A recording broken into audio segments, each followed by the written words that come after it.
அத்தியாயம் 15. அரக்கு மாளிகையிலிருந்து பாண்டவர்கள் தப்பித்தல். பெரியோர்கள் அனைவரையும் பணிந்து வணங்கிய பாண்டவர்கள் சம வயதுடையோரை தழுவி விடை பெற்று வாரணவதம் நகருக்கு சென்றனர். அஸ்தினாபுரத்து மக்கள் வெகு தூரம் வரையில் பாண்டவர்களுடன் நடந்து சென்று அங்கிருந்து திரும்ப மனமின்றி திரும்பினர். அது சமயம் தருமரிடம் விதுரர் வந்து, தருமா, அரச நீதியில் எதிரியினது யோசனையை அறிந்தவனே தனக்கு நேரவிருக்கும் ஆபத்திலிருந்து தப்பித்துக் கொள்வான். உலோகத்தால் செய்யப்படாத கூர்மையான ஆயுதமும் உண்டு. இந்த ஆயுதத்தை தடுக்கும் உபாயத்தை எவனொருவன் அறிந்து கொள்கிறானோ அவன் ஒருபோதும் பகையாளிகளால் கொல்லப்பட மாட்டான். காடுகளை அழித்தொழிப்பதும் குளிரை போக்குவதுமான ஒரு பொருளால் வலைக்குள் இருக்கும் எலி ஒருபோதும் தீங்கு நேராது. முள்ளம்பன்றியும் கூட பூமியை தோண்டி அப்பொருளின் தாக்குதலிலிருந்து தப்பித்து பிழைத்துவிடும். அறிவுள்ளவன் வானிலிருந்து நட்சத்திரங்களை கொண்டு திசையை அறிந்து கொள்வான் என்றார்.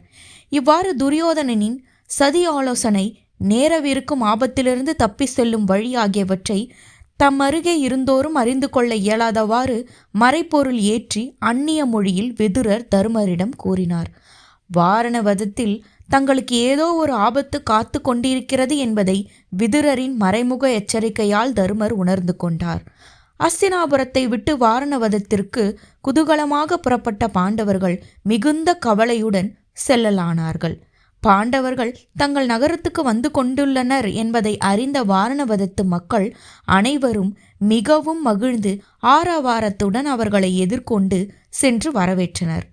வாரணவதத்தில் தங்களுக்கென ஏற்பாடு செய்யப்பட்டிருந்த விடுதிகளில் சில நாட்களுக்கு பாண்டவர்கள் தங்கினர். இதற்குள்ளாக துரியோதனின் சதிப்படி பேரொழிலுடன் அரக்கு மாளிகையை புரோசனன் கட்டி முடித்தான். நல்லதொரு நாளில் சிவம் என பெயரிடப்பட்டிருந்த அம்மாளிகைக்கு பாண்டவர்களை புரோசனன் அழைத்து சென்று தங்க வைத்தான். மாளிகையை தருமருக்கும் அவரது தம்பியருக்கும் புரோசனன் சுற்றி காண்பித்து அதன் பெருமைகளை இட்டு கட்டி உரைத்தான். சிவம் என்றால் மங்களம் என்று பொருள்படும். ஆனால் அமங்கலமான அம்மாளிகை தங்கள் உயிர்களையே காவு வாங்க கட்டப்பட்டிருப்பதை தருமர் உணர்ந்து அம்மாளிகையை சுற்றி வந்து கவனித்து நோக்கினார். பின் தன் இளையோனான பீமனிடம், தம்பி, இம்மாளிகை நாம் தங்கியிருப்பதற்காக கட்டியதல்ல, நம்மை தீக்கு இரையாக்குவதற்கென்றே கட்டியது. இம்மாளிகை நமக்கு பேராபத்தை விளைவிக்க உள்ளது என்பதை நாம் தெரிந்து கொண்டாலும் நாம் துரியோதனின் சதியை தெரிந்து கொண்டோம் என்பதை அவனது மந்திரியான புரோசனனுக்கு காட்டாமல் இருக்க வேண்டும். தக்க சமயம் பார்த்து இங்கிருந்து தப்பி சென்று விட வேண்டும். அதனால் எந்த ஒரு சந்தேகத்திற்கும் நாம் இடம் தரலாகாது என்று கூறினார். அதன்படியே தம் தாயார் குந்தி தேவியாருடன் பாண்டவர்கள் அமைதியாக அம்மாளியில் தங்கியிருந்தனர். இச்சமயத்தில் விதுரர் சுரங்கம் தோண்டுவதில் திறமைசாலியான ஒருவனை தருமனிடம் அனுப்பி வைத்தார். பாண்டவர்கள் ஏகாந்தமான ஒரு இடத்தில் இருந்தபோது அவன் அவர்களை பணிந்து விதுரர் தன்னை அனுப்பி வைத்ததாக கூறினான். ஆனாலும் இவனும் துரியோதனின் ஆளாக இருப்பானோ என்ற ஒரு சந்தேகம் பாண்டவர்களுக்கு எழத்தான் செய்தது. அவர்கள் தன்னை பற்றி சந்தேகம் கொள்வதை உணர்ந்த சுரங்கக்காரன், பிரபு, உங்களுடைய நலனை உத்தேசித்து விதுரர் தங்களிடம் அந்நிய மொழியில் மறைப்பொருள் வைத்து சொல்லியுள்ளார் அல்லவா? அதுவே என்னை நம்பிடுவதற்கான அடையாளமாகும். உங்களுக்கு என்னால் ஆன நன்மைகளை செய்து தந்திடவே வந்துள்ளேன் என்றுரைத்தான். அவன் உரைத்த கூற்றை கேட்ட பின்னரே பாண்டவர்களுக்கு அவன் மீது நம்பிக்கை பிறந்தது. அதன்பின் விதுரரால் அனுப்பி வைக்கப்பட்ட சுரங்கக்காரன் மந்திரி புரோசனனுக்கு தெரியாமல் வெகு நாட்கள் அங்கு தங்கி இரகசியமாக செயல்பட்டு அரக்க மாளிகையில் இருந்து வாரணவதத்துக்கு மதில் அகழி ஆகியவற்றை எந்தவித ஆபத்தும் இன்றி தாண்டி வெளியே போவதற்கான சுரங்கத்தை வெட்டி முடித்தான். இந்நிலையில் அரக்கு மாளிகையின் வாயிலேயே புரோசன் தங்கியிருந்து பாண்டவர்களுக்கு தேவையானவற்றை செய்து தருவது போன்று செயல்பட்டு வரலானான். இரவு பொழுதுகளில் பாண்டவர்கள் உறக்கமின்றி ஆயுதங்களை எந்நேரமும் தயாராக வைத்தபடி இருந்து வந்தனர். பகல் பொழுதுகளில் நகருக்குள்ளும் வெளியேயும் சென்றும் வனங்களில் வேட்டையாடி திரிந்து வந்தனர். அதே சமயம் நகருக்கு வெளிப்புற பகுதிகளையும் பாதைகளையும் நன்றாக தெரிந்து கொண்டனர். புரோசனனை முற்றிலுமாக நம்பியவர்களைப் போன்றும் சந்தோஷமான உள்ளவர்களைப் போன்றும் இருந்தவாறு தங்களது மனக்கவலை சந்தேகம் ஆகியவற்றை வெளியே காட்டிக்கொள்ளாதவாறு இம்மாளிகையில் தங்கி வரலானார்கள். அதே சமயத்தில் ஊராரிடம் எவ்வித சந்தேகமும் பழியும் ஏற்படாதபடி மாளிகைக்கு தீ வைத்து விடுவதற்கான தருணத்தை எதிர்நோக்கியவாறு புரோசனன் ஓராண்டு காலத்தை கழித்து வந்தான். பின் தனது சதித்திட்டத்தை நிறைவேற்றுவதற்கான நாளையும் அவன் குறித்தான். ஆனால் வெகு புத்திசாலியான தருமரோ புரோசனின் திட்டத்தை புரிந்து கொண்டு தன் இளவல்களிடம், தம்பிகளே, பாவியான புரோசனன் நம்மை கொல்வதற்கான சமயம் வந்துவிட்டது என்றே எண்ணுகிறான். அதனால் நாம் தப்பி செல்வதற்கு இதுவே தக்க சமயம் என்றார். மேலும் தருமர் தன் தாய் குந்தி தேவி அன்றைய தினத்தில் அன்னதானம் செய்வதாக ஏற்பாடு செய்து மாளிகையில் இருந்து பணியாளர்கள் அனைவரையும் வயிறு முட்ட உணவு உண்ண செய்து இரவில் மயக்கமுடன் கூடிய உறக்கத்தில் உறங்கிட ஏற்பாடு செய்தார். அரக்கு மாளிகை பணியாளர்கள் அனைவரும் குந்தி தேவி படைத்த உணவினை உண்டு மயக்கமுற்று சாய்ந்தனர். நடுச்சாம பொழுதானது. அரக்கு மாளிகையின் பல பாகங்களில் பீமனை கொண்டு தீப்பிடிக்க ஏற்பாடு செய்யப்பட்டது. அரக்கு மாளிகை தீப்பற்றியதும் பாண்டவர்கள் ஐவரும் தம் தாய் குந்தி தேவியுடன் ஏற்கனவே தோண்டப்பட்டிருந்த சுரங்கப்பாதை வழியே இருட்டில் சுவரை தடவியவாறு வழியறிந்து கொண்டு நகரை விட்டு வெளியேறினர். தருமபுத்திரர் அரக்கு மாளிகையிலிருந்து வெளியேறும் நிகழ்வை வில்லிபுத்தூரார் உணர்வு அறத்துயில் உற்றபோது அற்றம் அங்குணாரத் துணைவரை தடுத்தாய் பதம் தொழுக என சொல்லி அணிகொள் கோயிலை தசதை நண்பனுக்கு இரையளித்தான். இணையிலா அமுது உரக்கர் கோனிடை நுகர்ந்திருந்தான் என்று வெகு நயமுற கூறுகிறார். நடுஜாமமானதும் புரோசனும் மாளிகை பணியாளர்களும் உணவு உண்டு மயக்கமுற்று சாய்ந்ததும் பீமன் அரக்கு மாளிகையின் பல இடங்களில் தீயை பற்ற வைத்தான். அரக்கு மாளிகை எளிதாக தீப்பிடித்து எரிய துவங்கியது. உடனே பாண்டவர் ஐவரும் இருட்டான அச்சுரங்கத்துக்கு சுவரை தடவியவாறு வெளியேறினர். இதற்குள் மாளிகை முழுவதுமாக தீப்பற்றி கொழுந்துவிட்டு எரிய துவங்கியது.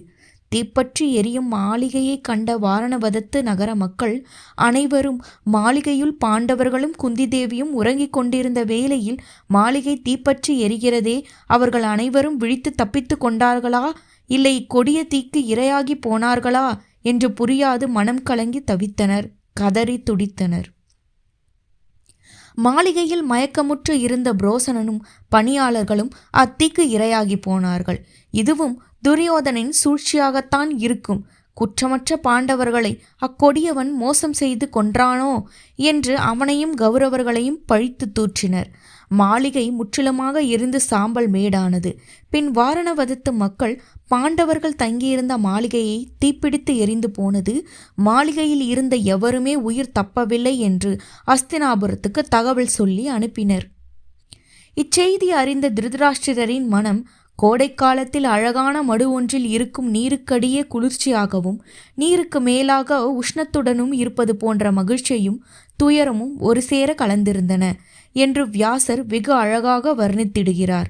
பாண்டவர்கள் மாண்டார்கள் என்பதால் திருதராஷ்டிரரும் அவரது மக்களான கௌரவர்களும் தாங்கள் அணிந்திருந்த ஆபரணங்களை களைந்துவிட்டு ஒற்றை ஆடை உடுத்தி கங்கை கரைக்கு சென்று தர்ப்பணம் செய்துவிட்டு கூக்குரலிட்டு புலம்பினர். ஆனால் அந்நிலையிலும் கூட விதுரர் மட்டும் துக்கத்தை வெளிக்காட்டிக் கொள்ளாது பிறப்பும் இறப்பும் விதிப்படியே நடக்கும் என்று வேதாந்தவாதி போல் இருந்தார். அதற்கு காரணமும் இருந்தது. பாண்டவர்கள் தப்பி பிழைத்திருப்பார்கள், நிச்சயம் அவர்கள் இறந்திருக்க முடியாது என்று தீர்மானமாக அவர் நம்பினார். மக்களுடன் சேர்ந்து தானும் புலம்பியவாறு இருந்தாலும் பாண்டவர்கள் வாரணவத நகரை விட்டு எவ்வளவு தொலைவு சென்றிருப்பார்கள் என்று யூகித்து கொண்டே இருந்தார். பாண்டவர்கள் இறந்து விட்டார்கள் என்று எண்ணி பெரிதும் மனம் கலங்கி கொண்டிருந்த பீஷ்மரிடம் விதுரர் சென்று ரகசியமாக பாண்டவர்கள் தப்பி செல்வதற்கான ஏற்பாடுகளை செய்ததையும் அவர்கள் இந்நேரம் தப்பி சென்றிருப்பார்கள் என்ற விபரத்தையும் கூறினார். பீஷ்மர் தன்னிடம் விதுரர் கூறிய தேனினும் இனிய தகவல்களுக்கு கேட்டு உள்ளூர மகிழ்ந்தாலும் அதனை அவர் வெளிக்காட்டிக் கொள்ள விரும்பவில்லை. இரவு முழுமையும் கண் விழித்திருந்தாலும் கவலை, பயம் போன்றவற்றாலும் தன் சகோதரர்களும் தாயார் குந்தி தேவியும் மிகவும் களைப்புற்று இருப்பதை வாயுபுத்திரனான பீமன் கண்டான். உடனே தன் தாய் குந்தி தேவியை தன் தோளின் மீதும் நகுல சகாதேவர்களை இடுப்பில் தூக்கி கொண்டும் தருமரையும் அர்ஜுனனையும் தன் இரு கைகளால் பற்றி கொண்டும் மதம் கொண்ட யானையைப் போல் காட்டுச் செடிகளையும் புதர்களையும் விலக்கியவாறு விரைந்து சென்றான் பீமசேனன். அவ்வாறு சென்றவர்கள் சற்று நேரத்தில் கங்கை கரையை அடைந்தனர். அங்கு அவர்களுக்காக விதுரர் அனுப்பி வைத்திருந்த ஓடம் தயாராக காத்து கொண்டிருந்தது. ஓடக்காரன் விதுரன் அனுப்பி வைத்த ஆள்தான் என்பதை விசாரித்து அறிந்து ஓடம் மூலம் கங்கையை கடந்தனர். பின் காட்டு வழியே பகல் முழுவதும் விரைந்து நடந்து சென்றனர். மாலை பொழுது துவங்கியது. மெல்ல மெல்ல இருள் கவிய ஆரம்பமானதும் கொடிய காட்டு மிருகங்களின் சத்தங்கள் கிளம்ப துவங்கின. வெகு தூரம் வந்த களைப்பு, தாகம், உறக்கம் ஆகியவற்றால் பீடிக்கப்பட்ட பாண்டவர்கள் மேற்கொண்டு ஓர் அடி கூட எடுத்து வைத்திட திராணி இல்லாது கீழே அமர்ந்தனர். அப்போது குந்தி தேவி, கௌரவர்கள் வந்து என்னை தூக்கி கொண்டு போகட்டும், நான் இங்கேயே கிடப்பேன் என்று கூறி படுத்து தன் சுயநினைவை இழந்தாள். அடர்ந்த அந்த காரிருளில் பீமன் மட்டும் தனியே சென்று தடாகம் ஒன்றில் தன் மேலாடையை தண்ணீரில் நனைத்தும் தாமரை இலைகளை தொன்னைகள் செய்து அவற்றில் தண்ணீரை நிரப்பிக் கொண்டு வந்து குந்தி தேவிக்கும் தன் சகோதரர்களுக்கும் கொடுத்தான். பின் அனைவரும் அவ்விடத்திலேயே படுத்து மெய்மறந்து உறங்கினர். ஆனால் பீமன் மட்டும் கௌரவர்களது அடாத செயல்களை எண்ணி மனம் கொதித்தான்.